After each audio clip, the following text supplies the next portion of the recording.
Radio. I'm your host, Joe Kearney, and we are going to be speaking on the topic of UFOs this evening. We have a few fantastic guests joining us. Before I get into it, I want to remind everyone that here at Freedom Slips, we are the world's largest listener-supported radio, and if you go to the website, you'll see a donation button. So donations help the host have server time here and keeps things going. And you'll see for a $100 donation, you'll see a seed pack that's virtually a complete survival kit. It comes with everything that you would need, from over 34,000 seeds, non-GMO seeds. It's everything you'll need for cultivation and irrigation and water filtration. It's really an incredible thing, and I bet there's a lot of people in the Colorado area that could be using a lot of the other things in that. There's so much useful tools and knowledge that's available in that pack. With that said, we're going to be speaking with Mr. Charles Lamoureux, and he's going to be joining us tonight from Vancouver, British Columbia, and he has very interesting reports to present to us. He has quality video.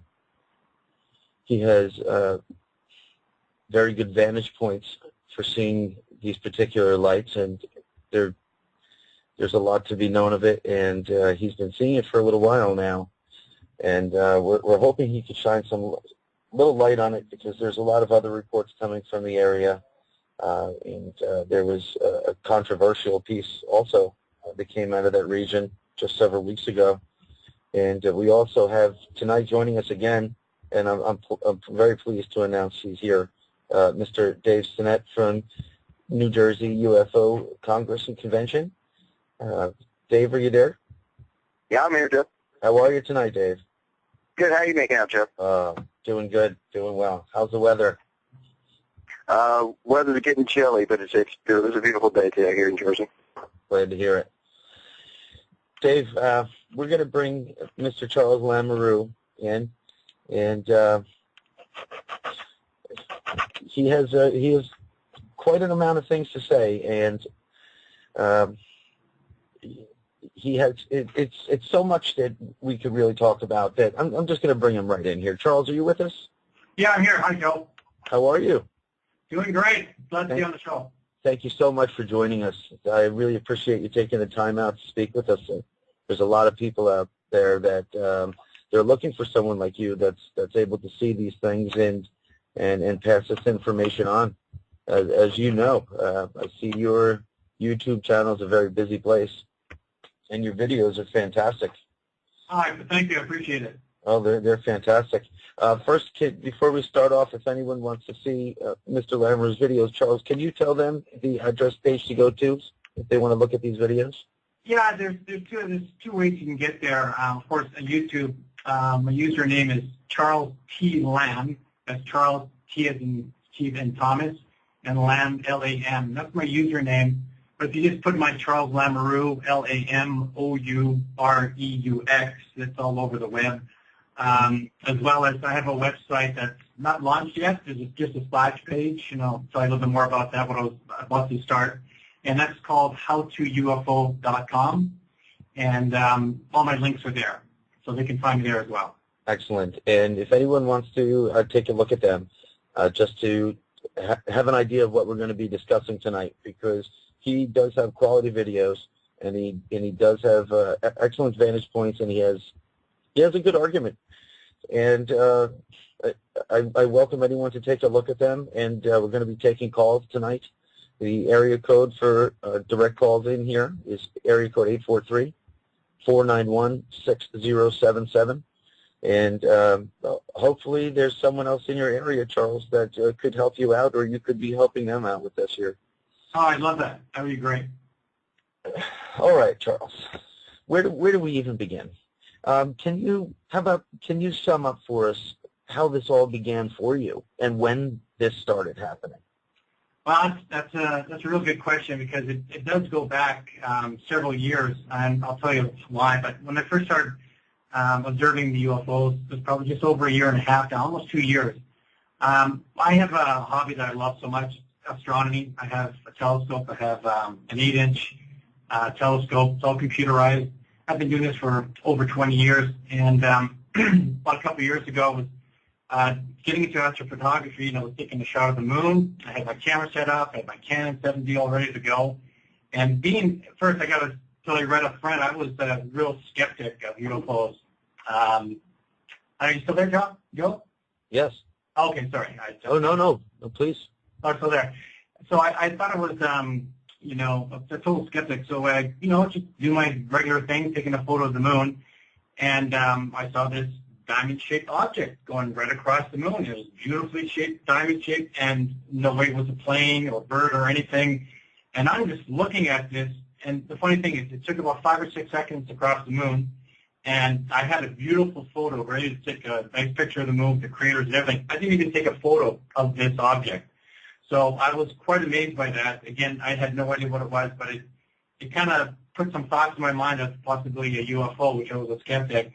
But prior to this, I was also getting these, I don't know if anybody's ever experienced this, and I was really, when I first came out and talked about the 1111 phenomena, seeing that 4-digit number on a regular basis for over 20 years, during that time period when I saw that first object go across the moon, I started seeing it so often, it was past coincidence.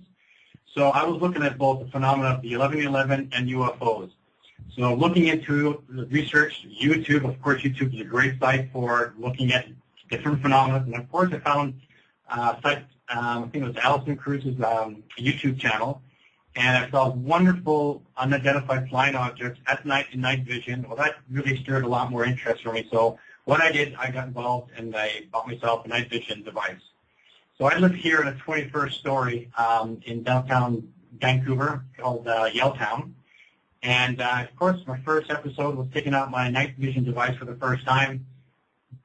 First of all, looking at the night sky in night vision, but I'm also used to using a telescope.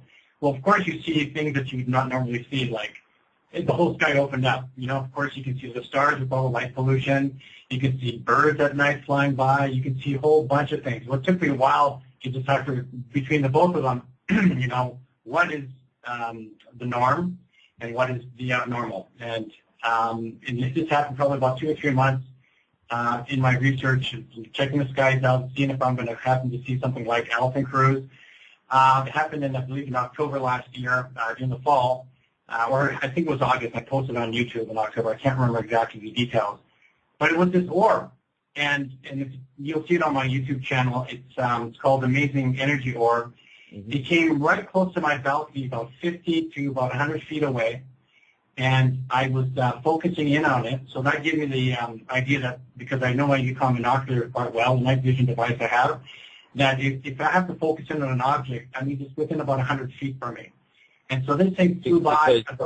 Because at that point you have it focused on star distance? Yeah, exactly. I had on infinity. Okay, just so everyone understands.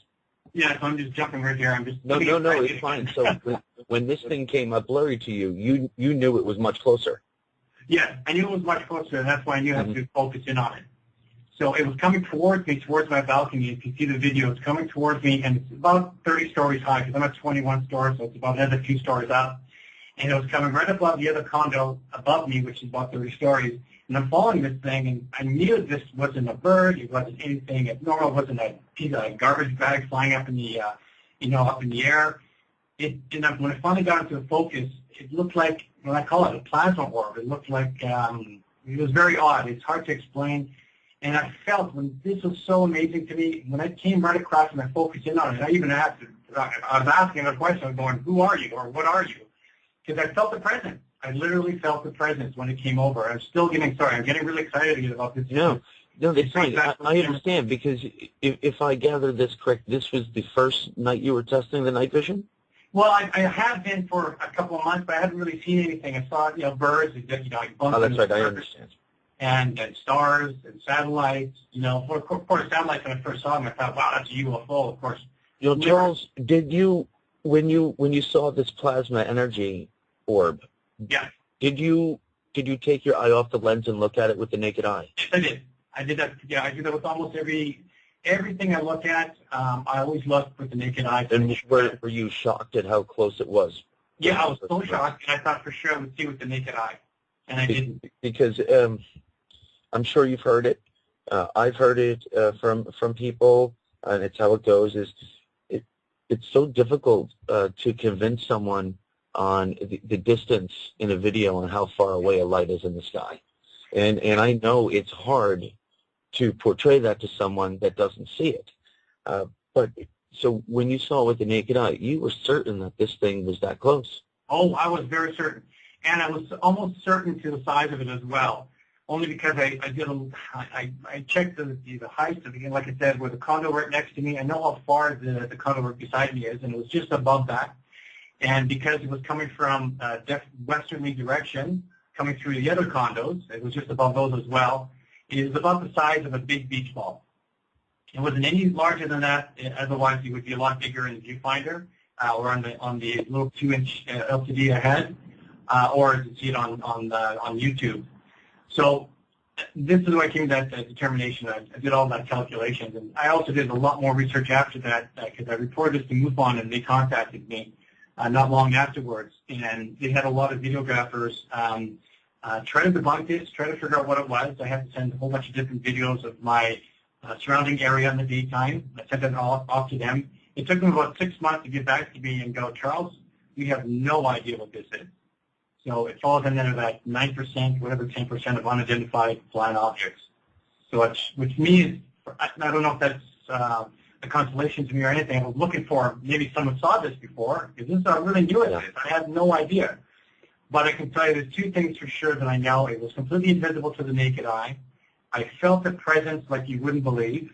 I felt like I wanted to talk to the person. It felt like a person. It felt like someone here. That's something else I did want to get to, of course. Now, when you say do you think that you felt the presence before you saw the light? Well, I think... Or was it together? Since now, after I've been doing this now for almost 2 years, religiously, almost nightly when there's a clear sky, just before that orb came around, or plasma orb, what do you want to call it, I smelled a real strong, musky perfume. Okay. I've never smelled that before. I mean, there's a lot of apartments open here, and of course, women put their perfume on. I think it was on the weekend to go out. My first impression was that, but I'm going, who would wear that kind of perfume? Right, almost offensive, right? I'm sorry, but it was so strong and musky. That's all I can remember now, and I thought it was really odd at that time, and that's when it first appeared, just before that. You're not the only one that assimilates a distinct odor, no matter the variation. I've heard a lot of recent ones where they say they smell like very rotten fish, or like old stagnant seawater, and then that'll have their attention, and then they usually see some lights. Well, that's never happened again. I haven't had the sense, the smell thing again. That was probably after that one incident. Then I started getting a lot more little orbs that didn't look like this, but they were more transparent. Again, the transparency on some of my videos because I didn't really focus in on it. But some that I do now focus in on, they are small, just a dot of light. And they're only about 100 feet away. And they're the same size as this object that I saw in last year. Because just recently, in the last couple of months, I've been taking out an infrared laser and to make contact with these orbs because I want to see exactly, what I'm seeing, if they're going to react to it. Because not only I can't say I'm getting frustrated. Well, I guess I am because they're like teasing me. They come around my balcony anywhere from 50 to 100 feet away, and they dance around, and then they stop, and they zip off really fast. Charles, I don't mean to cut you off. No, it's okay.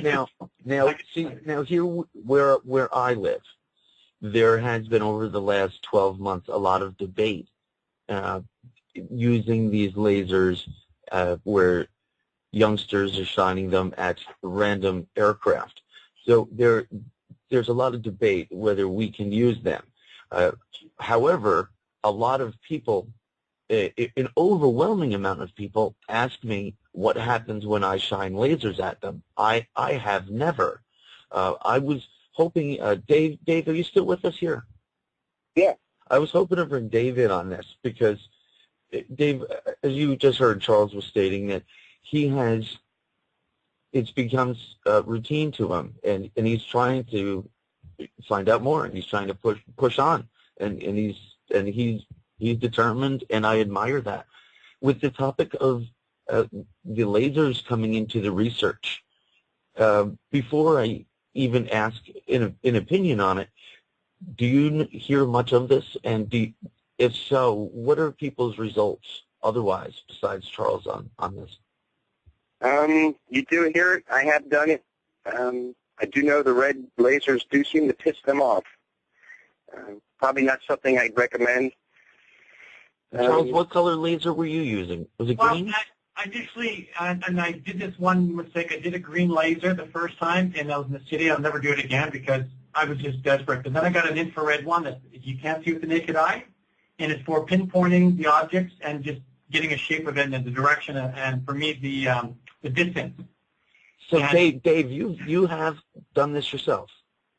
Yeah, as a matter of fact, I keep 3 different wavelengths of lasers in my kit bag. One's like a weird purple, one's a green, and one's a red. But there has been people who've whacked these things. Allison Cruz has done it, and she got very scared at the outcome of it. There's one doing a controlled drop behind her, a green one doing a controlled drop behind her. But I do know from past experience myself that I have whacked these things with various lights. They do not like them. But the other thing here in the States, if you get caught, shining a laser in the air because of the air traffic and catching a pilot in the eye or something to that effect, you can get into some heavy trouble.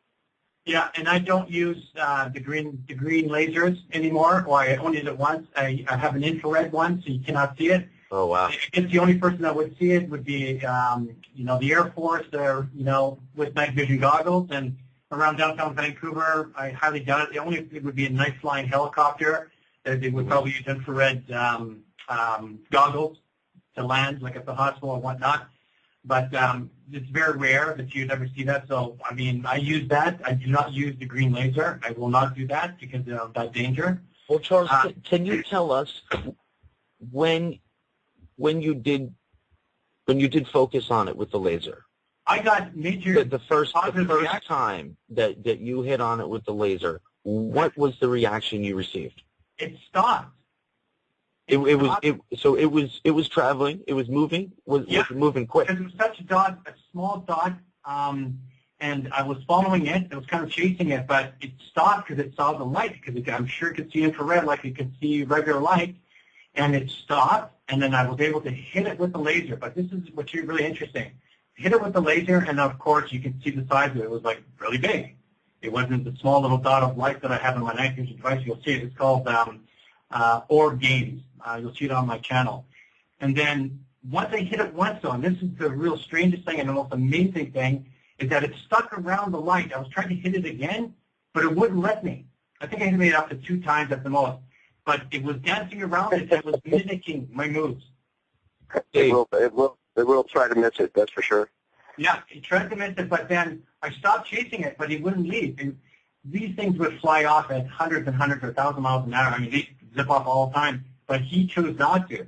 And ever since then, and that was that night, the first time I did that, when I saw the 2 orange orbs afterwards that danced in front of my place, which kind of scared me. So, yeah, I can probably see that there may be some areas of, safety here, or maybe they don't like it. But so, Charles, you say with the ones prior, before the laser, you said there was an emotion that came with it. That you're aware. How about an emotion tied with this interaction with the laser? Fun, play. You really think that? Yeah. It was okay. Play and fun, and I still do today. Right? Except for that one time, the very first time I had the interaction, and I don't think it was this scenario with the R.O.A.M. It was that was hours later, where 2 orange orbs just dropped very low, my height, I guess, but further out, maybe about 500 feet over Kitsilano, close to where I live. And the orange orbs are very bright, and they just dropped out of the sky out of nowhere. And one stopped completely, just hovered, and the other one slowly traveled. The one that stopped disappeared. The one that traveled started coming toward my area, but not towards me so much. I ran to get my camera and everything, and by the time it came out, it was already disappearing. It disappeared, boom, just like that. And it wasn't no lantern or anything with it. It was a definite 2 orange orbs, and that was the only time I've ever seen that with the naked eye. So when you saw these orange things, it was obviously overwhelming, and it was overwhelming. I'm sure you're not overwhelmed like that when you see a lantern, right? Oh no, I know how they look like. I know how they look like on night vision. I know how they look like because I see them. They launch them from the beach from my perspective in English Bay. Yeah, they're so obvious. They're lantern. You're miles away. There's a signature look to them, and I could spot them from miles away. Yeah, and people, they say, oh, you caught an orange, you saw a lantern, you caught this, and you try to explain to them, your skies, this. Exactly, and I know with your gear, you can clearly see it's a lantern. Yeah, absolutely. I got tons of gear here that I can diagnose it right away. It's very interesting about these orange orbs. Now, was this the only time you saw the orange? That was the only time. I think one time before when I first started last year, I think I was explaining to you before the show, my brother was over my house, and he was a complete skeptic as well, and it was just, the sunset was just, almost dark, not completely, and but this was red. This was really, really bright red, like a fluorescent magnesium-type red light that was hovering and started traveling slowly over the condos again, same area, same height, and I go to my brother, I go, listen, this is a UFO, and he comes out and looks out and goes, nah, that's a helicopter. I go, bro, look, whenever you've seen a helicopter light look that bright and that fluorescent. As soon as he said that, this thing just disappeared, but it got really bright first and then disappeared. It wasn't a firework, it wasn't a flare. So I grabbed my night vision right away, and there was nothing there in the sky that I could see, anything residual. So it just disappeared. Right, that's astounding because I know even personally, but especially in your videos that people can see on your YouTube channel, you can see orbs that you shouldn't be able to see with your night vision. You see them trying to hide. Oh, yeah. Yeah, which is incredible. You'll see them actually, they're almost hiding from your infrared. Yeah. You can just see it almost like you can see the other side of the moon where it's supposed to be an optical illusion. But you can really see these things just moving along. I don't know if it's bending the area around it, but even when they're not shining brilliantly, you see those suckers. Oh, yeah, and also, I even had a couple of videos, see there that I talk to them, I go, stop, stop, stop, and it'll stop. Is it a coincidence? I don't believe in coincidence. It would stop and then take a 90-degree turn and zoom off the other way. And I had another one that would stop right in front of me and would dance. And I'd go, why don't you come and visit or come around? I can't remember what I said. This was last year. And within 2 or 3 seconds, this thing spun around, and you'll see a light, and you know it's the orb, passed right by my night vision. It must have been 5 feet from my binocular. Zoomed right, but you'll see it. It's called, it's my first year, so it's one of my first pages on my YouTube channel. But I really hope people go and look at your channel just for the show, because I'm sure there's some people that would like to ask you some questions about these. Well, I hope so. Oh, it's really incredible. I'm glad all these videos that you have on there, you really show the array of them all. And there's one other thing that I have to mention. Dave, are you still here? Oh yeah. You're gonna love this, and I completely admire Charles on this one. Charles, you keep progressing in your research, and you're finding ways, and this is one of the reasons why I do this show. It's finding people doing research that's out of the box. They're being resourceful. They're doing what they know, and they're just. It's really going to take everyone from every angle. There's no particular way to go about it. And I really have to ask you, can you please tell us about this new piece of gear you have that is a hexacopter? Is that correct? Yeah, I'm glad you brought that up. Tell me your intentions and where these intentions grew from. Well, it's a hexacopter. It's an RC hexacopter. It's got 6 engines on it, and I've been following these orbs now for, like I said, almost a year and a half now, and I got to get to them. They're coming around me. They're teasing me. I'm getting close up, but not close enough, and I figure I'm going to go meet them. I've had other videos, and I'd like to talk to them too later if we have time, larger crafts that come around my area as well. Higher up, they're definitely crafts. They're rotating and spinning.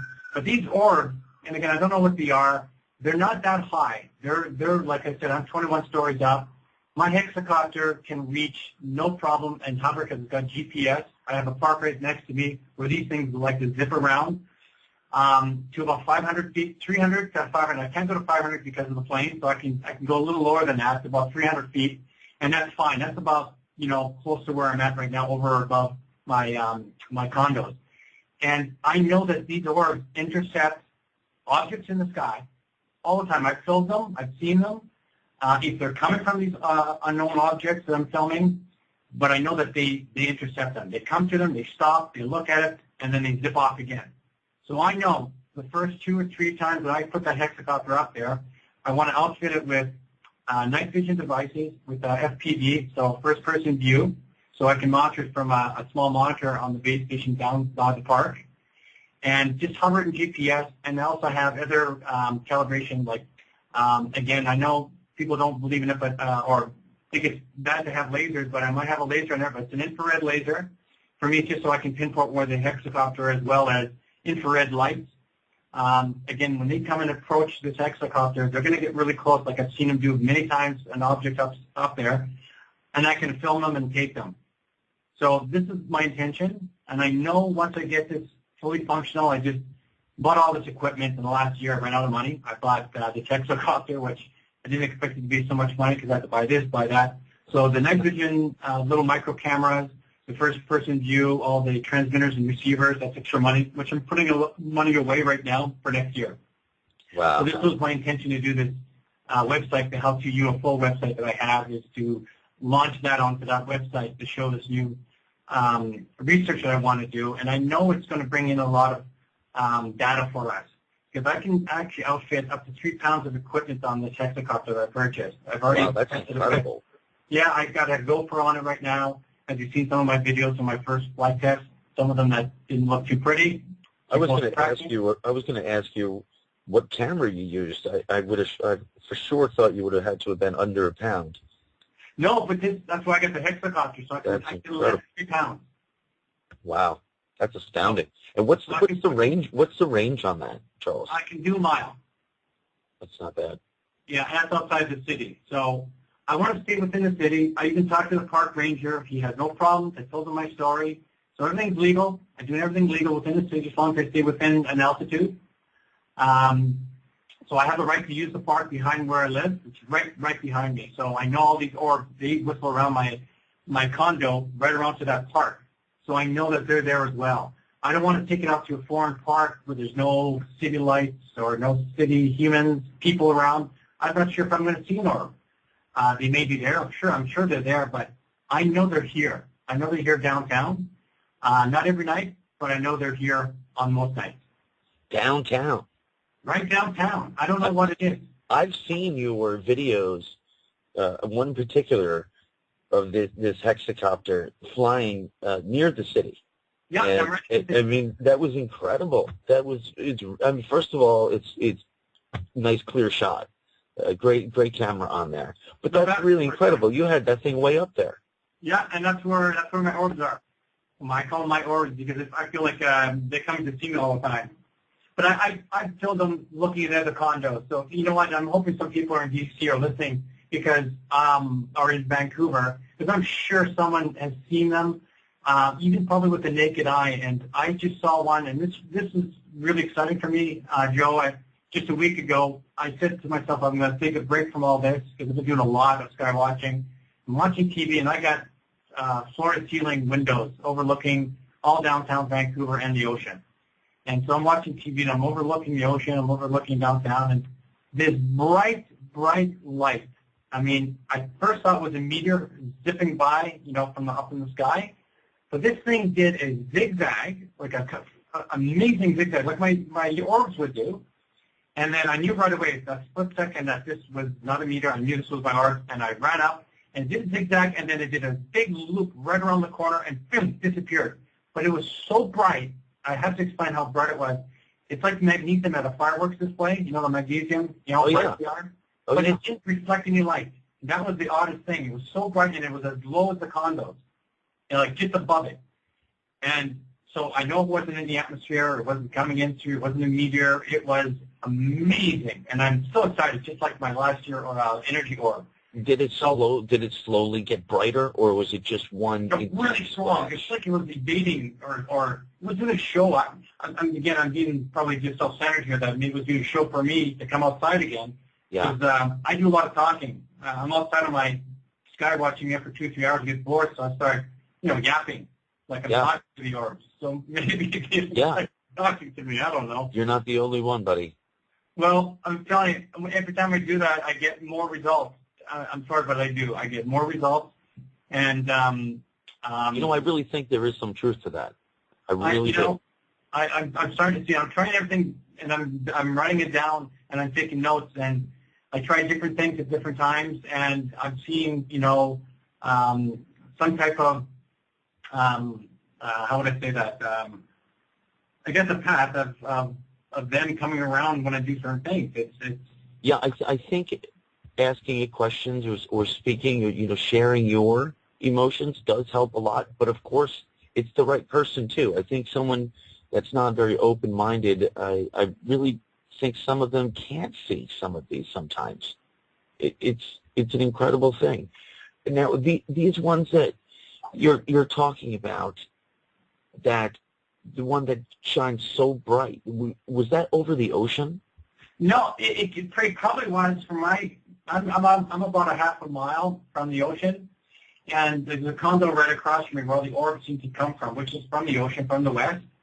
And that condo for me, I'm looking at about a block away, and it was just beyond that. And that could have been, again, it's hard to determine how because it was so bright, and how we get a big circle. And right after that, as you forgot to mention, when I ran outside, 30 seconds after that, out of nowhere, a twin-engine Cessna, or I guess it was a Cessna plane, showed up and did the exact same path as that object did. And it just banked really hard, and I never see that. And I see the guys all the time from my aunt for the last 6 years in my location. And I've never seen a plane bank like that downtown, and he did that circle twice exactly like that object did. But it didn't zigzag, of course. So he banked, and then he took off and never came back again. So I don't know where this plane came from. It just came out of nowhere 30 seconds later. That I have on film. Do you think that these lights are coming from the direction of the ocean or going to them? Absolutely. Tell me what you think about with the ocean being a part of this. I think I truly believe they're coming from the ocean. I see a lot coming from the south, direction from the south, southwest, and they end up going to the north, northeast, northwest. And I've done a lot of research. I've talked to Mojo, of course you know him, and he sees a lot in his part of the world. And I've seen many times when he has sightings, I get sightings here as well. Not as close up like he has with his high 8, but I get similar type of the night vision flying objects really high up that I know they're not satellites, that are doing wonderful different things, changing direction. So I think they're coming from, I think it's like, a freeway of some sort, some type of UFO freeway. I don't know. They're coming from there, and then they end up coming into the different cities. They're coming into downtown Vancouver.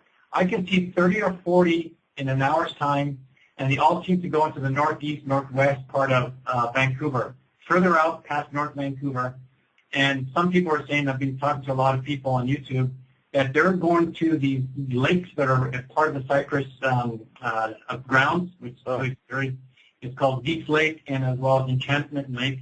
And these are old lakes. Oh, yes, Charlie, tell me about these lakes. What's these? Now, there's an association with these lights and these lakes, or what you're telling me?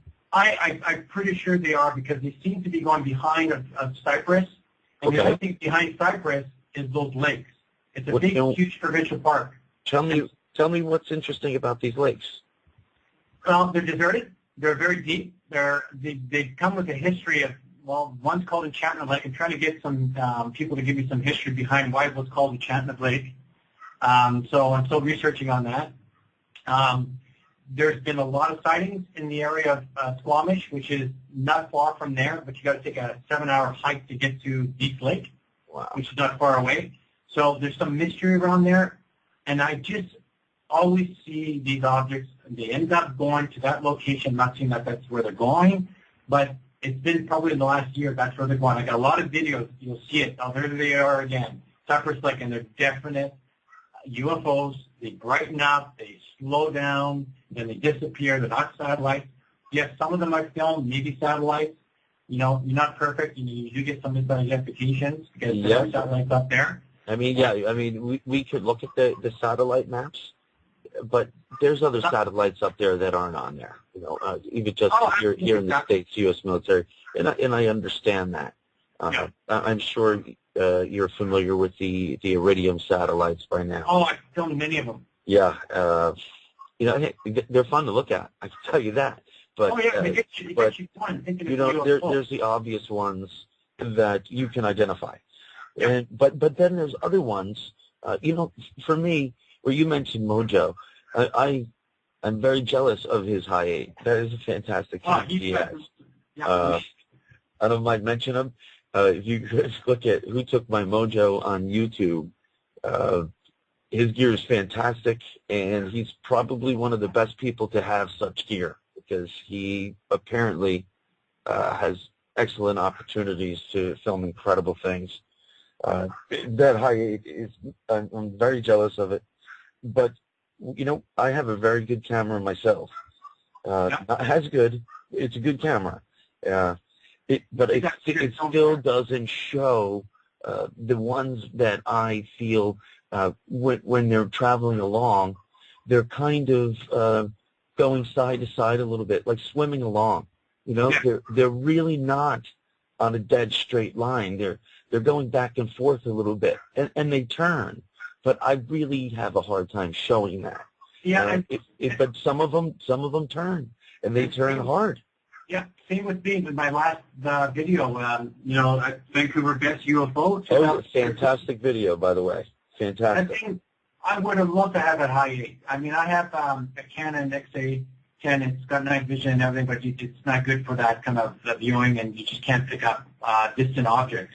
Even though this thing was self-illuminating, this thing was spiraling, this thing was wobbling, it was definitely spinning, and was there for 15 minutes and went around in a circle and decided to take off. And I wish I had that, because that would have been ideal, because you would have been able to zoom in and actually see more definition. And you know what? All this time I have this telescope. I've never taken it out because I've been using my night vision and been successful with it. But I think it's time for me to start taking out my, my big 8 inch. It's just that it's so cumbersome on a small patio or a small balcony to actually follow these small things in the sky. So I'd have to use the computer, and it's just, I don't think it would work very well. And, I've been outside in the parks. I've been outside of BC, filmed a couple of objects, but nothing like I filmed in downtown. And I know that they're not. With your night vision. Yeah. What night vision gear are you working with? It's the Yukon Ranger. It's the. Is it the 5x42? Yes. Oh, excellent. So what are you using to capture your video? It's a small little. You can find them all over on eBay. They're micro DVRs. They got a 2.5-inch little screen. Mm-hmm. I Velcro it onto my Yukon and attach to the video out, and put it on a fluid level tripod, so I get nice smooth video. At the beginning, I was just doing a handheld because I was filming so many of those orbs zipping by. I could never keep up with them on a tripod. Yeah. That's where I was a little shaky in my first few videos. But now I use the tripod, and I know how to film them. I know how to find them, and I know where they are and when they come about. Usually when I see a craft and I know it's a UFO, it's high up there, it changes direction, I know I'm going to see an orb within the hour. And it always happens. I even have it on video, saying that, okay, here's the UFO. I bet you I'm going to see an orb tonight. And then I got it in there. There's an orb. So I don't know. There's definitely an affiliation. Well, they're not like I said, I rarely give opinions, but I personally feel I agree with you with what you're saying. I really think there is an interaction with particular people in particular places. And I'm definitely not a person that believes in coincidence. It's especially one that's screaming at you. There's usually a little more to it than just the old everyday coincidence. Well, I thank you. I think there's I think they know me. You're right, and I think there's also that fact that They're around here for a reason, and if it's just, come to check us out or being in contact with other people that are around here, not just me, but the other people that come to look around. And this one that came by last week that was very bright, that one kind of shocked me. Not negatively, but I feel like it's getting a little bit more intense, which is good if I want to do some data here and do some research, as well as, the one I filmed that was wobbling way above me. This is the third time I filmed the wobbling. I call it the wobbler because this thing just wobbles like a top. When it's spiraling down, it's just wobbling, but it's spinning. You'll see it spin on its axis, and it'll go one way, then it'll kind of spin the other way. But it also can be an optical illusion if you look at it carefully. It is doing something unique. I could assure you that. I think it's wobbling. I think it's rotating. Then I think it's being stretched out a little bit. Yeah, it's weird. It's spinning. Nothing too dramatic, but subtle enough to just leave me confused as heck. Well, and that one I saw with the naked eye because I took out my binoculars, and again, that thing was, it was bright, it was self-illuminating, it had its own light source, whatever it was, but it wasn't, I tried to explain, it was a very, very bright, pale light, or it could even been, through my binoculars, because of the night, with the light pollution around here, it could also have been a very, very pale blue, but it wasn't radiating the light. It's so hard to explain. I don't know if that makes any sense. It does. I was hoping, Dave, are you there? Yeah. Dave, I was really hoping your expertise on this. You've been staying real quiet on me over there, and I know a lot of this is things you've been hearing for a long time.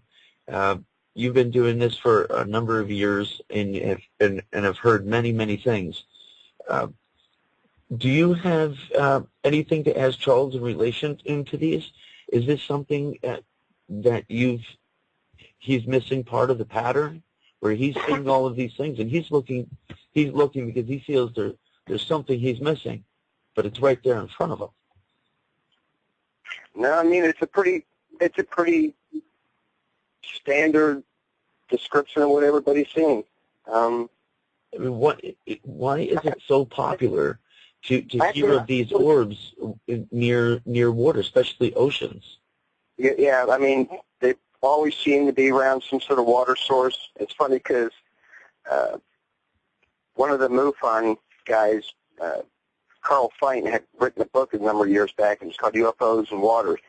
There was all varied accounts of UFOs and water, and they even had them coming out of people's small ponds in their yard type stuff. So I do know one of the MOs for these are generally there's some sort of forest nearby or greenery, and you have a fresh water supply. And in UFO lore, as far back as we know, there's been tons of stories where farmers see these things out in the field somewhere at nighttime, and they go to roll out to see what's going on, and these beings pop up, and they're like, hey, can we get some water out of your well? Or can we get some water out of your trough? And they're always asking for water. For some reason, water seems to be a component for either something they use to live or something they use to as fuel. But there's, water is a common thread amongst a lot of this stuff. Yeah, that's something I've always heard too. It's all the big people you turn to, the forefathers in ufology. It always comes down to the large investigations. Water was just a necessity. It was just, for whatever reason, it was just needed. And I would love to know more about the correlation of the two, but just as often, Dave, as I hear water being related, I hear old forests, or old waterways, or as Charles was saying, it's in ancient cypress lakes. Wasn't that right, Charles? Yeah, and I forgot to mention there's a lot of mines around there. See, now that's another one right there. Yeah, there's an old mine around Squamish. There's a closed mines, a lot of mines, gold mines from back in the day. And I think just, nickel mines and all that, but mostly gold. And they're all deserted now. So I don't know if that's any correlation. I know Allison seems to find out there's a correlation there for sure. Yeah, well, Dave knows more about that than I do. They had that back in the 80s, same type of stuff in the UK where they were seeing them around the same type of thing. So being around mines or mineral-rich areas is not another common thread, it appears. It's clearly a place for quality, fresh elements. That's for sure. I would like to take a trek out there. I think next summer that's going to be one of my goals. It's a 7-hour, pretty hefty, trek to one of those lakes from the Squamish area or just before the Squamish area on the highway. It's people do it. It's not a very popular because it's a long 7-hour trek. Right. Don't you have bears there also? Pardon me? Don't you also have bears? Bears? Yeah. Yeah. 7-hour hike. That's a serious hike with bears. You have grizzly bears. Well, I don't know. I think. I think I could do it in 2 hours if there was enough bears on that trail. Oh, well, I'll do a 2-day thing. I'd camp out. I'd like to take a research group with me that's really serious about this, and just to hang out there for a couple of nights and see if my intuition is correct. If anything, they're going to be flying by. There's no doubt about it in my mind. If they're going to be flying by into those lakes and lowering themselves and landing or doing something in that area, then that's why I want to go there. It doesn't happen every night. I see them. They happen quite often, and the chances are, if I do that trek, they might be one of those nights. Now, why is it that you do not shine the infrared laser more often? Do you not find interest in drawing attention to yourself? I did it once, and I just shot it up in the sky, and there was an orb just sitting there. And of course, I didn't have I wasn't recording, but it was just sitting there. And as soon as I shined it, it streamed through the sky. That orb that was just sitting there just moved away very slowly. So yeah, he was evading it, but he wasn't evading it like get away from me. He just didn't want to be caught. So I think a lot of it, they just don't want to be. I don't know if they don't like it. Obviously, they don't like the fact that they don't want to be discovered or be shown their true self, or I don't know. But they're made out of light. And when I see them in speeding really fast, I see that their light gets a little brighter in night vision. And there's a couple of videos of mine that show that. Yeah. Point and they're going really fast. They really start picking up speed in a really rapid rate. Yeah. I was going to say, Charles and Joe, I actually got brought in on a case recently, and it was out in a well-known area of Virginia. But there's a guy out there, and evidently his wife's a parole officer. But he was out on his back deck one night when she was in bed or something to that effect. But he's shining one of these lasers straight up with a 1,000,000-watt, candlelight light and dancing a laser around. And he says something lands in this field and comes up to the edge of the field where the corn is, but wouldn't come out. And the thing is in the corn waving him out, but the guy was kind of freaked out, so he didn't do it. Next night, his wife next weekend or something, his wife was around, so he repeats the same thing, and this thing lands. It goes. It appears it goes into his neighbor's yard, gets up on a chair, looks over at the fence at the guy who just did it. And again, the guy was kind of keeping an eye on everything. He wasn't filming anything per se. But then he said he decided to do it again when his wife was gone for the weekend. And he wouldn't tell his wife because he was afraid that she'd leave him because it's so bizarre. But it lands, and he sees the lights in the woods. So he goes into the woods with his dog. His dog gets freaked out and hightails it back out. And basically he gives gives a statement to whatever these things are, saying, here are the ground rules. You can mess with me. You can't touch my family, this, that, and the other.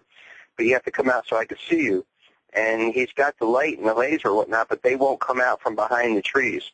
So his dog evidently comes back in, gets a little courage or whatever, comes back in, and he walks back out of the woods because these things won't show themselves or something to that effect. And at this point in the game, he's kind of freaked out. He doesn't really know whether to pursue this or, Dave, I didn't mean to cut you off, but we're going to be taking a short break here with Charles Lamoureux, Dave Stinnett. We'll be back shortly. Just hang in there. We'll be right with you. Right. I want to hear the story. Hello, welcome back to Researchers on a Mission Radio. I'm your host, Joe Kiernan, and we've been talking on the great topic, long debated topic of UFOs. We have Charles Lamoureux from Vancouver, British Columbia, with fantastic observations, great footage, excellent gear. Dave Stinnett is here with us. He has fantastic insight as always. And Charles, if you don't mind, and something tells me you don't, Dave, can you return to that story that you were speaking about before the break? Because you were really starting to get into something, and you had my complete attention in regards to your trip in Virginia, with the folks in Virginia. Yeah, well, the strange thing is that kind of, a lot of the research is you kind of take in the information and you let it kind of just sit there until something pings off of it. So when Charles was saying about shining the laser in the air, it pinged that memory. And evidently there's something that this guy has been doing every single time that seems to be drawing this stuff in. But he's kind of freaked out right now about it, and he really doesn't know what to do. Like I said, his wife's a parole officer. So he's scared to say anything because he's afraid she'll leave her or some, the usual stuff. Because, as usual with this. Well, a lot of people. Hit by people, so. Yeah, they're too. What other people feel about them outweighs much of their life, especially in this topic. They're so concerned on how other people are going to view them that they won't even address or focus on something so important. Well, I always say that, I can be at like a company function, and if the conversation gets quiet at the table, somebody will pipe up and say, "Hey, Dave's a UFO researcher," and everybody will have a big laugh, and it's a big giggle fest. And then when everybody kind of gets up to network and talk and whatnot, every one of those people will roll up to me separately and give me their account. And that's part of the psychology of the whole field. We all know it exists. It's how come these things can land in the middle of a highway, and the only thing people are concerned with is getting it off the highway so they can get home and watch the football game. It's just, for some reason, it's just like this thing just goes right past the human consciousness. It's designed like that. A lot of us feel that's an inherent design in whatever this is, because you'll get, the UFO community by and large worldwide is a pretty small group, really. It really is. Well, it's a small group when we're focused on trying to get answers, but it's wide and large, the people that are interested. I think if that grows, it'll just be a little more easier to speak of, I hope. So many people are just nervous to even just bring it up that they really saw something so profound. I've been trying to get the young people into the conferences, and everybody seems to be saying it right now. I mean, whether it's the prophecy conferences or UFO conferences or, anything that relates within this paranormally type field, is there's no youth coming to the conferences. And I've been trying to gear it to get more young people into the conference, and with probably more success than most. But, I mean, most of these conferences you go to, it's a blue hair fest. It's mostly people 50, 60 and over, and there's not a lot of young people. And I think you can tell by YouTube, a lot of people are paying attention to it, but people have to come out and support the conferences and help support these conferences. I mean, we don't pay these guys a lot to come speak, but they get a stipend to come speak. So right, I know you don't. I know it's not done for profit. Ultimately, it's not a business aspect. There's no money policy. Right, that's not the angle you're taking. Yeah.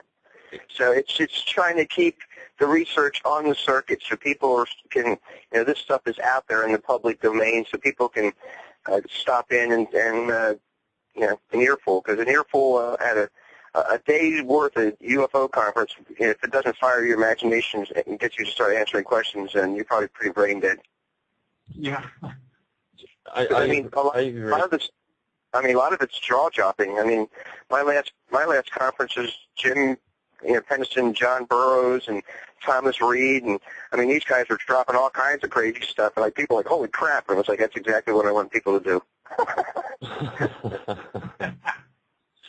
But sometimes that's what it takes.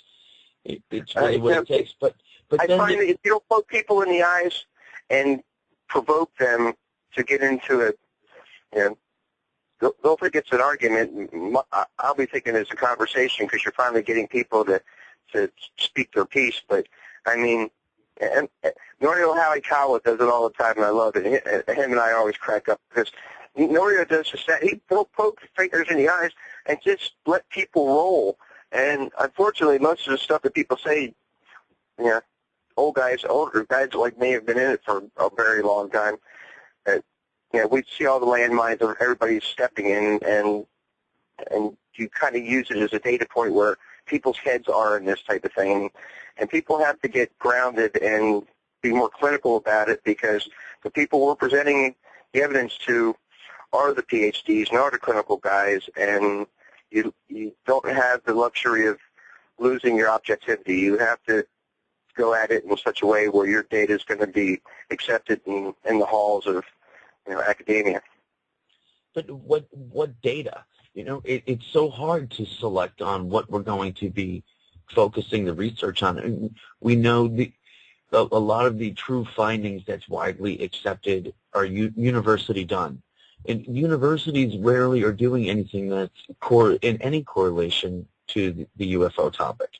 Unless we're starting to find things to correlate, as such as Dave, as you know, Allison Cruz, she's looking into certain things with maybe there's a correspondence of elements, and Charles was referring to the mines. How do you feel about that? Nobody, and there's the rock and hard spot that we're in. I mean, in order for us to get good data to present it to these types of people, the problem is these type of people aren't even allowed to bring up the subject within their working halls of academia because they'll get fired or they'll be ridiculed or some other stuff. So, again, that's part of it. It's just the fact that we're damned if we do and we're damned if we don't. But I have to admit, I always try to err on the side of caution because it's no different for the doctors or the professors. It's just or the guy at the gas station. There's ridicule from your colleagues or your peers, your family. It comes from everywhere, regardless of who you are. It's a tough topic to address, especially for a professional. I understand the situation they're in, but something's going to have to change. Stuff like the Turkey UFO. I mean, and those guys who just peddle that case like it's nobody's business. I mean, it is a compelling bunch of video, and Dr. Lear's a solid guy, but there you have it, guys. I mean, that's not an orb, and that's not balls of light that we're filming and stuff like that. There's a ship, and it's sitting right there, and we can see inside the cockpit. I mean, it's got everything that. It's the holy grail of UFO videos, and it's nothing. Well, that's the thing. There is a point where the better the footage, the less it's believable. That's because every time they couldn't have gotten that good a shot. Or I love the ones where you say UFOs don't look like that, or UFOs don't have lights of that color. As if we have something to compare with. It's really incredible. They can do what they want and move with impunity. So, I mean, light color is not a big facet for me here. Well, we have Tim joining us from the Hudson Valley, New York area, Charles. And Tim, are you there with us? Yes, I'm here. How you doing? Charles, we have a question from Tim here. He was hoping to poke around at your brain of info on this. Absolutely. Can you hear me, Charles? Yeah, I hear you perfect. You were talking about bringing some kind of data from your research, some kind of hard data that you guys could bring to the community. Whoever you guys, the government or whoever you would bring it to. But when you're talking to these PhDs, they want to see something that is real. So I'm very interested in your hexcopter idea. I think that you're onto something pretty big there. I think that that's a really good idea. Have you thought about putting any kind of electromagnetic? Absolutely. You have. I think that would probably be a good direction, definitely. I'm glad you thought of that. Yeah, there's a lot of things I want to put on it. It's just funding right now. That's my biggest problem. Yeah, Tim, he was also mentioning night vision. You're able to do 3 pounds of equipment on here. Right. So what is your next plan of attack with this hexcopter? What would you like to see on there next? Well, right now it's the first things first is I'm flying it now. I'm getting used to it, and it's got GPS, so it's pretty stable on its own. I don't need a lot of experience, but I still want to do it a lot of flying before. I did some really serious research with it because, when you get up to 300 feet, there's different winds, and you want to be able to hover it perfectly so you can get some good filming and video and data. You only get about 10 minutes of flight time, even with the biggest batteries, because I'm going to be filling it up with all the much research tools I can get my hands on that I can squeeze onto the hexacopter. So the first things first is getting the video transmitter receiver so I can actually see this thing flying. You need 2 or 3 micro night vision devices on 3 angles, so I can see pretty well the whole around, so I can switch back and forth to each camera, so I can see all around it, and who knows at the angle of attack where I'm going to get intercepted. And this is not meant to be a project that I'm going to go chase these things. That's impossible. I don't care what kind of item you have, unless you, even with an F-16, they tend to follow these objects, and those are big high. So this is just meant to be getting closer to where they seem to be flying around in my neighborhood, and knowing for the last year and a half of following these orders, they're intercepting, getting close to objects up there that are flying around, and they come and check it out, either that they're affiliated with them, that they are a low-flying UFO, or if, I've had an old lantern. And I think I have that on video. I'm not sure. Yeah, I think I did see it. I would imagine. I noticed. I'm sorry, I didn't mean to cut in there. No, go ahead, Tim, please. Go ahead. I noticed that you from your videos on YouTube, I did see some of them. They're amazing. The field that you were referring to earlier is right. That basically is right next to the condos, correct? Right next to the what? Sorry. The condos. Yeah, right there. I mean, the park is right in my backyard. You should try and set up a camera on top, maybe on the roof of the camera, to film the area that you're doing this in. That would be something, probably it would be a good idea if I could get my neighbors to go on a balcony and film this thing at the same time. Or I could just set up, it's a big field, a big enough field, that I can just get a night vision camera zooming in, because I'm going to have it, there's like these little, CCTV night vision IR illuminator lights that I'm going to put around the cameras. Well, those are going to be super bright, so if you're looking at night vision, you're going to see the hexcopter perfectly. Right. Because of the lights, and you'll see the rotation. Does the hexcopter, does that require any sort of aviation or FAA, no regulated lights needed? No, not in Canada so far. You just have to follow the rules, and I'm licensed. I got that's incredible. What altitude does that go to? Oh, I can bring it up to... it won't go a mile high, will it? Pardon me? Will it go a mile high? I don't know. A mile high, no, because you got the pressures, right? I would imagine, yeah. Yeah, and the winds and everything, and you don't get to go that high. If you go far, this flies a mile in an open field and bring it up to 1,000 feet, Oh, I would have to spend so much time practicing on that before I strapped all my gear on there. Yeah, no, that's what it's doing. That's why I took it up high, and it's stable. I've only lost control once. You saw it on video, or twice. Yeah. That's because I did something I should have done. I'm just practicing. I hit the throttle below 10%, and that 10% is the cutoff. I have a safety. It's actually 25%. And I took that off now, so that won't happen again. It's a safety feature. I don't know why they have it. I just wanted to bring it down fast because I was up way too high again. I couldn't see it. And that's another reason why I want the, I think that's my first priority, is to get the FPV system set up so I can see where my chopper is, my copter is at all times by looking at the video.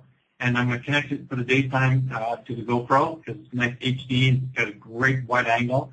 And then the 3 night vision devices for at nighttime, so I can have a complete circumference, a big circle view of where I'm going. And of course, I can spin this thing around on the dime. I've got the rudders and spin it around. but then you'll lose the video. You'll lose whatever. You want to keep it as still as possible. Of course.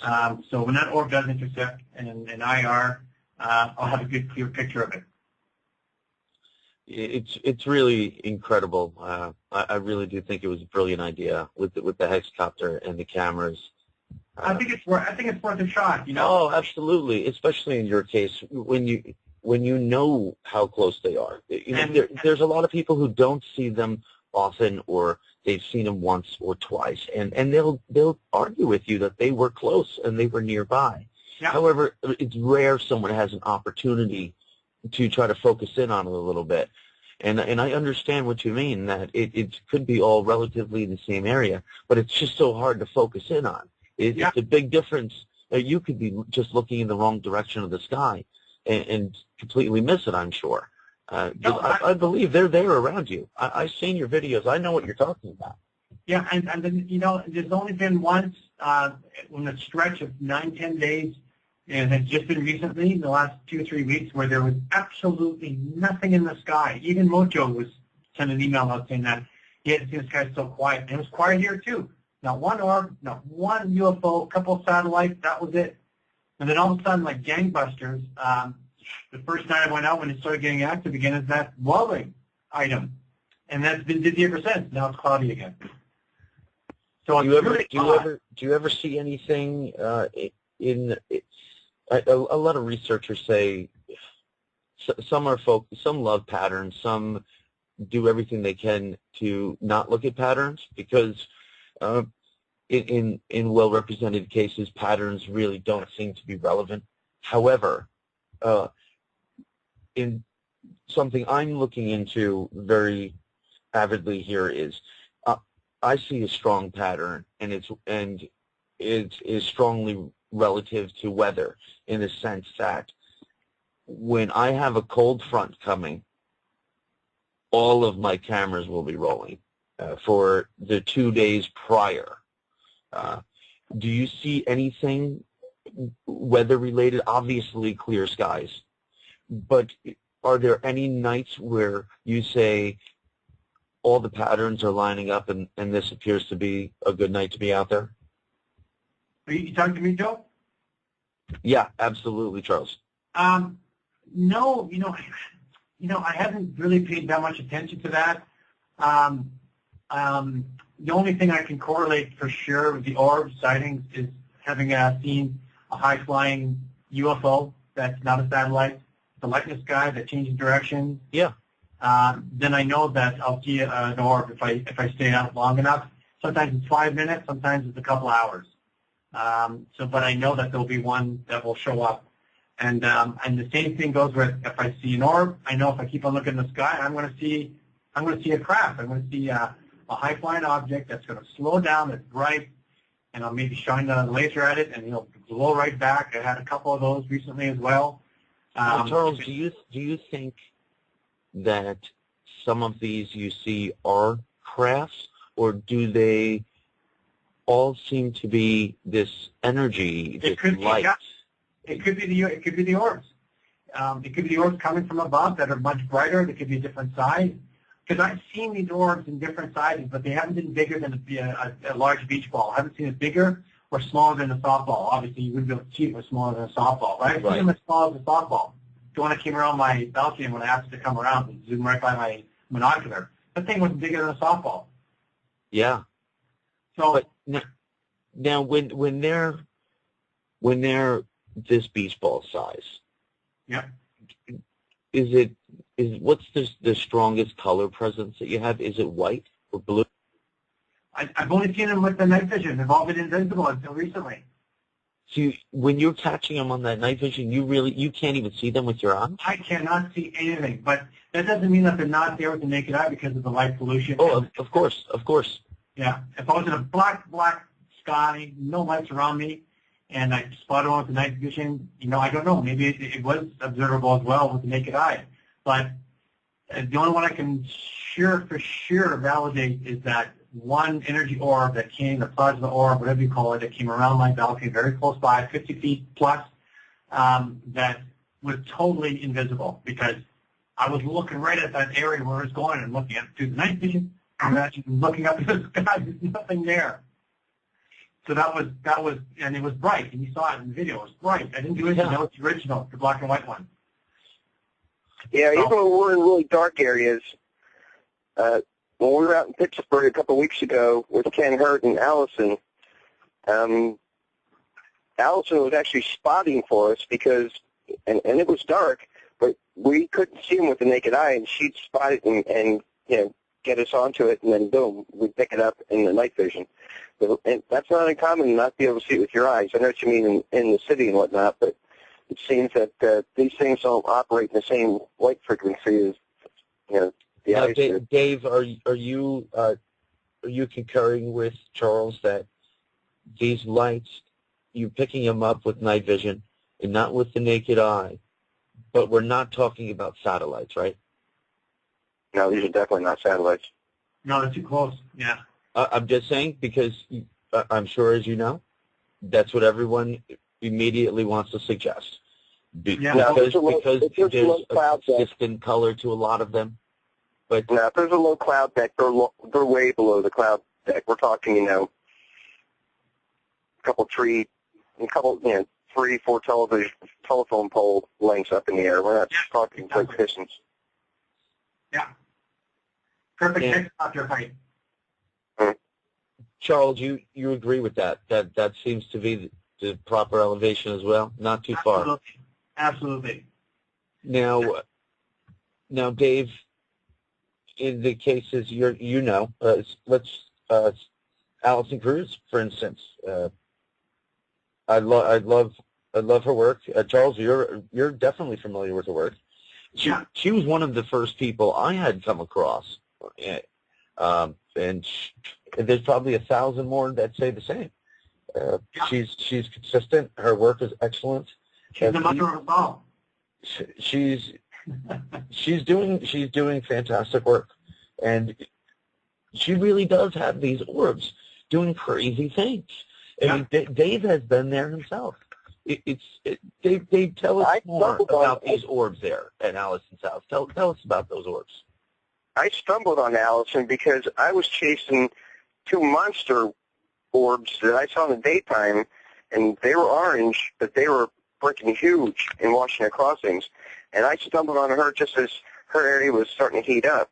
And Allison's taken a lot of beatings, with her YouTube videos, and I happened to step in just in the middle while she was getting the beating. So, and then I realized that, everybody was just wailing on her. So, and when I saw the national UFO group on the Aston, I had to go out and see it.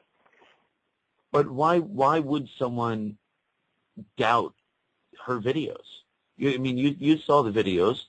I mean, the only thing you probably came up with is I just have to see it with my own eyes. I mean, and I had the same response when I saw him. I said, "Well, what more do I need?" It's a very strange response nowadays because in the say, late 80s and 90s or mid 80s and 90s, if this stuff was going on and it was local, everybody and their brother would be there. And Allison's like screaming for people to come down. And I mean, she's still getting action down there now, but it can be spotty. I mean, UFO hunting, if you're not in an active area anyway, can be like watching paint dry. So, absolutely. But that's where we meet people like Charles this year. He was the sky watcher, and he wasn't looking for anything in particular. Just as Allison, she wasn't going out looking for any of this. It's just what's there. And the people there are very, very matter of fact about it now. I mean, Allison's brought light to it. I mean, by and large, it's fairly matter of fact. Now, when we first got there, we pulled into the area, and we had one that we could see with our eyes, and it was red, and it was boom, it was right there. And we all scrambled for our cameras, and we're sitting there filming, and a guy comes out of his house, and we're all standing on his lawn not realizing it, and he's like, "What's going on? What's everybody doing on our lawn?" And I pointed up to it, and he goes, "What's that?" And Allison had to soft pedal what we were actually doing out there, so that was that was the funny part of the night. But yeah, she's great. She's very transparent and she's very direct, and I like that. She's an intelligent woman, and she's on to something. So I mean, she's on to what we've always been on. This same stuff we were always seeing. I'm just I'm lucky that it's in an area that's relatively close to me, so I can go out and do a little filming and see what's going on in our area. You're right. And what's disheartening is the people that don't take her serious are the people that should be taking her serious. This is, David, the UFO community is people are very defensive on their work, and they get tied into it. And I have never seen anyone try to discredit another person's work. However, oh, I have. You weren't going to hear me say that. That's the stuff that those older guys love. They love all the controversy and stuff like that. But I'm from that same old school to a certain extent. I'm just like, if you're gonna talk your smack, then you better be able to defend your point or defend your Absolutely. defend whatever your but these people haven't given her that chance to defend it. Some people just fired away. And I'm the only one that's had her speak at a conference. I think Butler had her speak last year, but nobody would let her speak. And Allison's talked at a couple of my conferences. So, but I mean, there you have it. And you can bet that the National UFO Group was really freaking pissed off that I was having her speak at the conference because they didn't want her getting airtime, and I was giving her airtime. Do you think that was true, Dave? Do you think that was the case? I know it's the case. What's the case? Well, What is that? That basically the National UFO Group didn't want her to have her stuff out, and they were discrediting her without going up and checking it out. And I called them on it, and probably 2 out of the 3 people from that investigation have both resigned by now, and it's that was half the fun because I was just like, all right, well, they're beating her brains out. Let's go see this, something has to be going on. And sure enough, something was going on. So then I went on the defensive and just started, putting it out there. Because I'm old school, but I'm still new school. I sit on the edge of all this stuff. So, you see, Dave, when you speak, a year and a half ago, Dave, I would have said, if you told someone where there was a possible UFO repeatedly occurring, I would have imagined a hellfire storm occurring of people flocking to that area because there's been so much talk about UFOs for years. I just thought everyone's looking for the where is it going to be next. And then there's people giving the wheres, and it's like no one cares. It's incredible. Yeah, and it's far worse than it used to be. I mean, like I said, people used to go up to New York to see the UFOs and Pine Bush, but it isn't. The older crowds, by and large, they've gotten tired of looking at all the orbs flying around. They already know about it, and most of us are trying to get an eyeball on some lenticular crafts and some flying saucers. But I guess, but if you talk to the older folks, they're like, seeing lights fly around, little lights orb flying around, or it's gotten kind of boring. And I can kind of understand that to a certain extent. But there's a lot of crazy footage out there, and people like Mojo are getting a lot of crazy footage. The problem is you can't get into those areas with him to see what's going on. And in this field, you have to be highly critical of everything that everybody puts out. Because if you're not there to see it, there's a lot of shenanigans within the field. So. Yeah. Again, Joe, we were talking about it last time. It's a signal-to-noise ratio problem. We have to dig through so much of the noise to get to the actual signal that every UFO researcher hits a frustration point, and that's it because you realize what you're up against because there's a lot of just nonsense out there, and you have to cut through all that to get through what guys are catching all over reputable guys are catching all over the world or all over the country. Well, Charles is a lot like myself. I guess we would fall in the category of in the field, although we really don't have to go into really any fields. But, so when we speak about it, when Charles comes on the program and speaks of it, he wants to find out answers right now. He doesn't want to talk about it. for 5 years on what he saw last year. He's saying, I have an excellent opportunity here, and I'm going to go into this as hard as I can and find out what I can. And I'm sure he's invested a lot of money. These things he was mentioning are not cheap. He's got good gear. And, it's a shame that a lot of attention is not focused to these areas. Because, Charles, what was your direction when all of this started happening and you wanted to start focusing your cameras on it and recording all of this? What were your intentions with these videos? Well, that's it, Joe. At the beginning, it was just pure a major phenomenon that changed me. That changed me to the better. That from that 11/11 scenario, I stopped seeing it ever since I've been looking into these UFOs and observing them. I've never had that weird thing that's been haunting me. I got to say, haunting me for over 20 years. It stopped. It's been over a year and a half that I haven't seen that consistent, haunting 11/11, whatever it was. I don't know what that means, if that means anything at all, but the real reason now is that the direction and why I'm spending more money, putting more money into it, and the excitement I have for it every night, every day, 7 days a week, is that one first orb that came close to me. It's still in my mind. It's been a year and a half and almost 2 years now, and I just want to have answers. I want to, just answers for myself. Can I ask you a question? Yeah. In regards to emotions, do you feel like this first one left an impact on you? Yeah. That's safe to say. Do you think that there was any messages given at any point? And maybe not so much in words, but a task? I think that's the task. What is your task? I think the task is to keep looking, because I think it's not going to come from the government. It's not going to come from all these liars in our government, all these people out there to make money, to get rich off this whole idea. And I think they know this. I think they're looking for people or humans, whatever, or groups that really want to be part of, knowledge, to learn from them. I think I had lucid dreams after that for the longest time. I've been sleeping on my couch now. Nothing is negative, but it's been because I get a better view, I guess, of the windows. Not that I'm so obsessed with it, I guess you could say I am. But after that incident, I was having lucid dreams that I can't remember what they were, but they wake me up. I couldn't get a good night's sleep. I wasn't scared. It wasn't a nightmare. It was that's been bugging me ever since. So that's one of the very big motivators now to continue doing this. So I think that could be the message, part of it.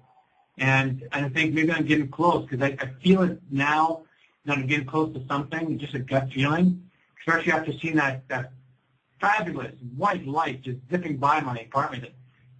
Again, I got some concerns as well from hearing from the laser stories, and I do feel it that that maybe I should calm down on that until I learn a bit more if I can. I think the best way is the hexacopter, and that's what brought me to that idea.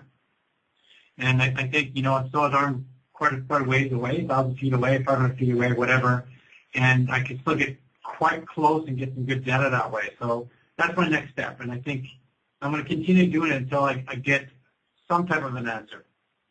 What they are. It could be an entity, some sort that we haven't discovered. Go ahead, Dave. With Will Allen? Sorry? I'm sorry, Dave. Can you say that again? You were in and out for a moment there. Are you guys familiar with Will Allen?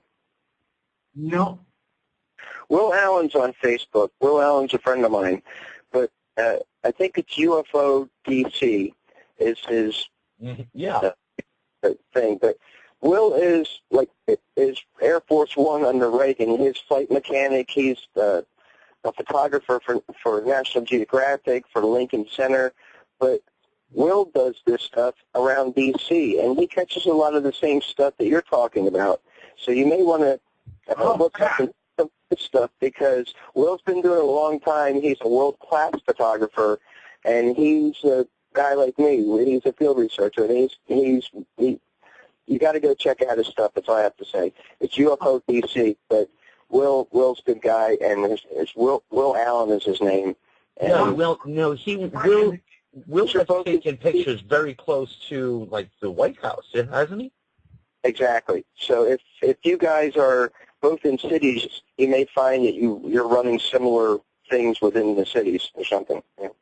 Well, it's strange that I haven't heard, because I had a lot of videos on UFO BC since last year. I reported to them quite often, but I was just getting into it. So, and I'd never seen his name before. So this is good. This is good information. I really appreciate it, David. It's good stuff. You love it, and I'm sure that it'll ring some bells for you when you see some of his stuff. Like, oh yeah, I've seen this, or I've seen it, because it always happens like that. When we all have our eyes out there, we all have a tendency to pick up the same stuff. So, well, my relative back in the 20s, Kevin Lamoureux, he was one of the first to take a photo of a UFO over the one of the buildings here in Vancouver, or the government. What was it? The Parliament? Not the Parliament. The oh gosh, it's a very famous photo. You'll see it in all press releases on UFO conferences or whatnot on YouTube, all over the net. Kevin Lamoureux, have you heard of that photo that's been famous in British Columbia? I'm not familiar with it, no. Yeah, well, I'm going to look it up. Way back. I know the Canadians built the R.O.A.M car, but... Yeah, and they sold it to you guys.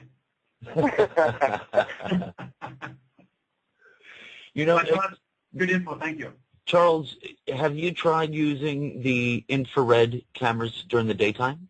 Yes, I have a Canon XA10. It's got infrared. I've spotted one, and I've done it almost daily for the last 6 months. I just think they're not around, or I'm just not looking in the right spots. I think they just come out at night. I don't know, but I did spot one, and it was a legit sighting over down in North Vancouver. I can't see what else it could be. It wasn't very clear, but I got an ND filter for my Canon, but I don't spend as much time as I do when I skywatch at night, so that could be another thing.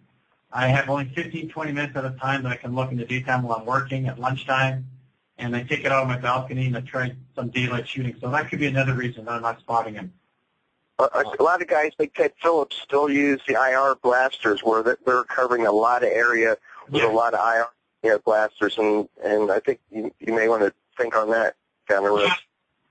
I'm thinking of getting one of those systems and just park it on my balcony and just with a wide angle, just look at the whole sky and just let it take there for hours and hours at night and at daytime. I have this right around when I'm not there.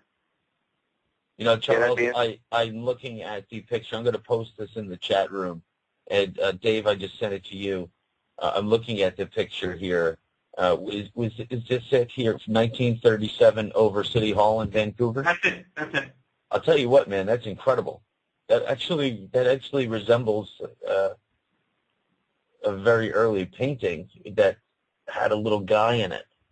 There's the relative, the last living relative of him. Well, we're related by blood by years and years. I mean, I don't know their family. I spoke with the grandson, the great-great-grandson of Kevin Lamoureux. We met for coffee and showed me this whole portfolio of Kevin Lamoureux's stuff. But he didn't have anything on the UFOs, but he had information about what he saw was real. And he kept it hidden because back then it was really not something you really want to show around to people. So he kept a lot of his photos parked in his closet, and he had it framed at one time, and he kept it in the closet and never brought it out. Only the one time that was for this photo that's been out there. But he's got a few other ones. He just didn't bring it with him. Is that right? That's the story of Ken Lyman. So it is legit. That's what his great-great-great-grandson told me. So. Wow. That's a pretty incredible story. Yeah, it's a real story, and he was just taking a vacation from the Army, and he was happening around the City Hall, and happened to see this thing just drop on the City Hall and started taking photographs. He had a 35mm camera with him, and that's what he got. So back then, it's way before Roswell, and before a lot of everything, so, you just don't make these things up. No.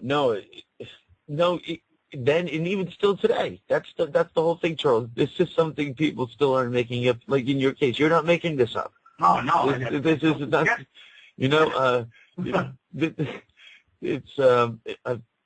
there's too many people that are seeing things on a regular basis that how is it not drawing attention to the people that should be looking at it? I don't believe it myself, Joe. It blows my mind. I even met David Suzuki. You know David Suzuki? He lives here in Vancouver. I met him. I sent him an email. I got a response. Sent him a video. I mean, compelling video that I have. I even met him for breakfast. Saw him for breakfast. And then meet him. I didn't meet him, but I saw him at breakfast and I chatted with him. And he says he doesn't want to get involved, but he knows someone in cryptology at the University of British Columbia. He knows all about the stuff. Sent him an email. I even copied his email with David Suzuki on it. And so this guy never got back to me. And I don't get it. I mean, it's like right there in front of you, there. I'm a professional. I'm not making this up. I mean, I've been interviewed a few times here with the news, and I don't know. There's a fear with these professional PhD, whatever, that just don't want to get ridiculed. I mean, like my company, I got a lot of people. I told one person, and I checked my videos and told a lot of people at work, and of course I was like a laughing stock. But like you said before, Dave, that, you know, then you all of a sudden everybody leaves, then you get people coming up to you. Well, I had my president of the company come up to me and go, Charles, I'd like to learn more about your UFO sightings. You know, it's like, wow, I'm laughing at me, and I was like the president coming up to me. Interested. So, like, why there's this fear, I don't know. I mean, I'd like to see, people need to know they're in the sky in Vancouver. You know, try to get the news station to interview me in person, filming and showing, but they won't. They'll just take a glimpse of one of my videos and make a little story up, and it's not what I told them. So I stopped going that route either, as well. You know, if they're not interested, it's not going to go anywhere.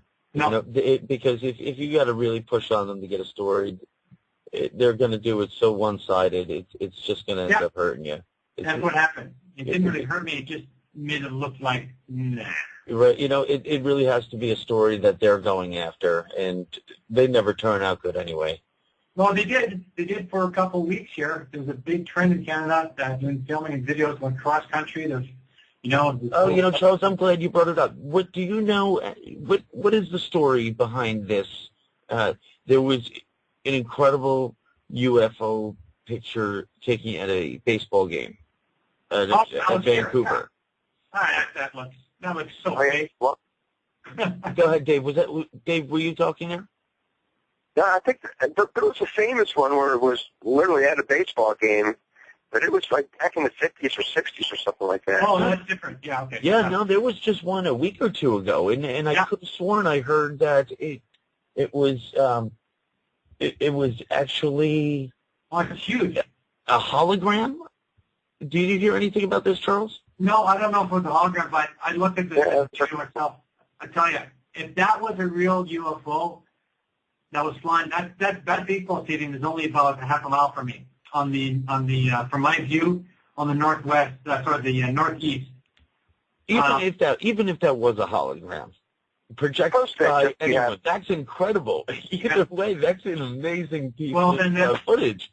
That's news to me, because I don't know. I mean, yeah, if it's real, I missed out on a big one then. Go ahead, Dave.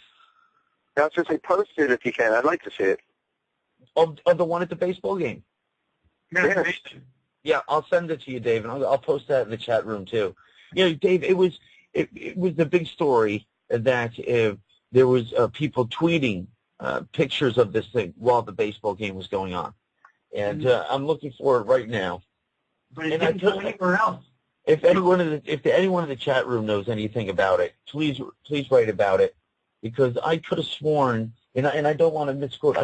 I believe there was some sort of I don't even think it was UFO related, but some sort of a new exhibit that was opening in Vancouver, and this was a piece of technology that they had developed, and it was. Of course, the conspiracies were flying, and I wanted to read the document myself, because even if they were projected, if you saw this picture, it's incredible. It's an amazing image, regardless of what it is, whether something was there or not. It's incredible. September 10th, the CTV News, I'm looking at it right now. Do you want to know what they're saying? Yes. UFO sighting exposed as promotional hoax. Baseball game revealed it's a hoax to draw the people at the Space Center, which is right beside the baseball stadium. Also, that is possible.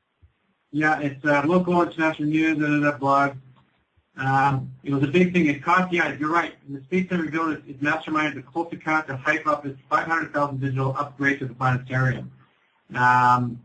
Didn't say what the UFO, what it was, how it was portrayed. Was it a hologram or?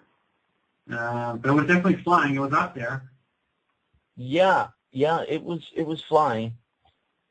It was on Open Minds. Oh my gosh. Okay, so you know it's funny. It was up there for a while, and there was nothing on the media until now, until the 10th of September. That's wild. Dave, I just sent it to you, Dave. I'm posting it in the chat room now. There were so many different pictures taken of it. I'm looking at a news story too, right? But Charles, so that is completely possible. Do you know of this place that held this promotion?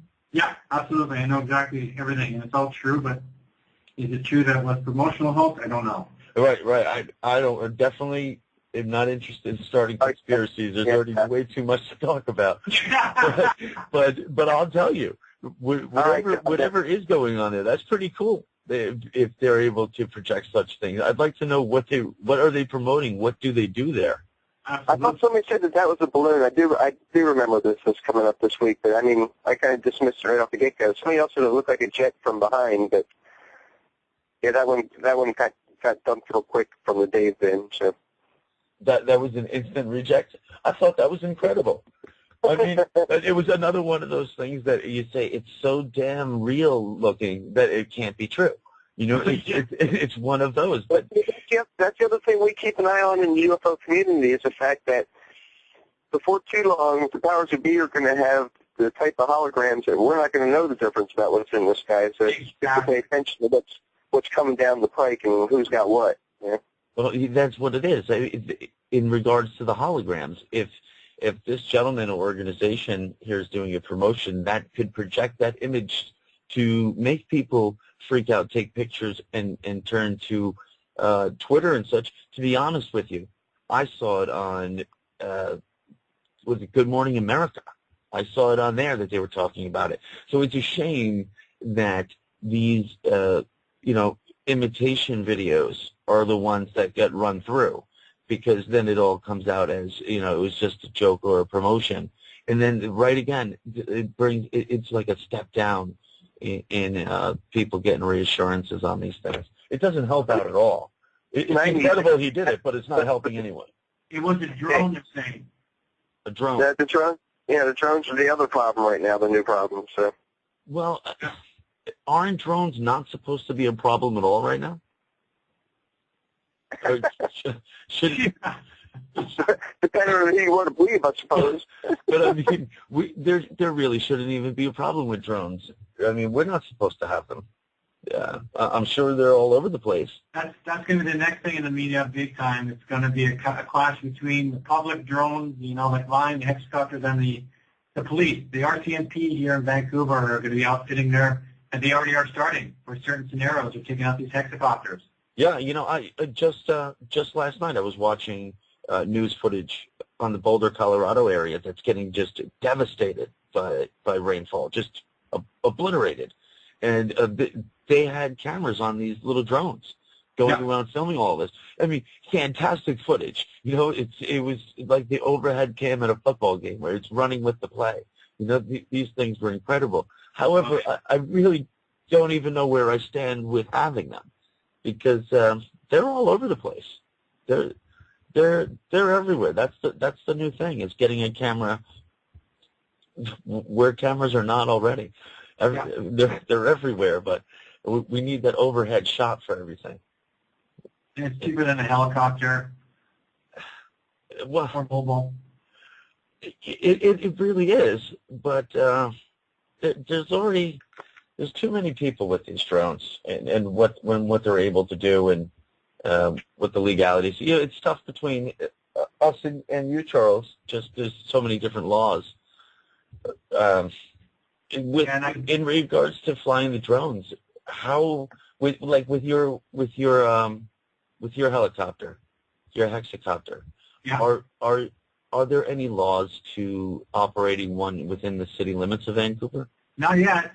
No, they haven't. I mean, like I said, I met with the park ranger, and I even asked him, "You giving me a ticket?" He goes, "No, there's no law yet." He's just checking if I had my insurance. There's a club that you join, you get the insurance in case you drop out of the sky and you hurt someone. So I'm insured.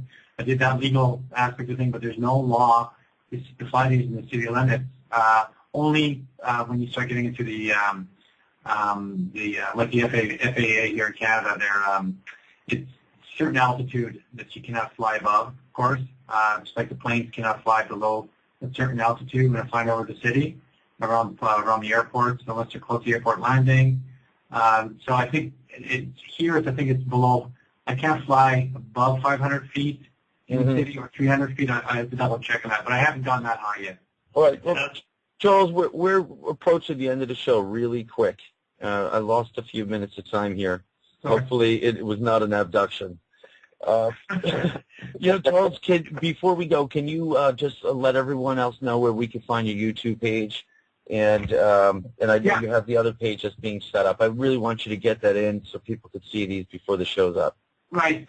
Again, if you type in my name on Google or any other search engine, Charles Lamoureux, L-A-M as in mother, O-U-R-E-U-X.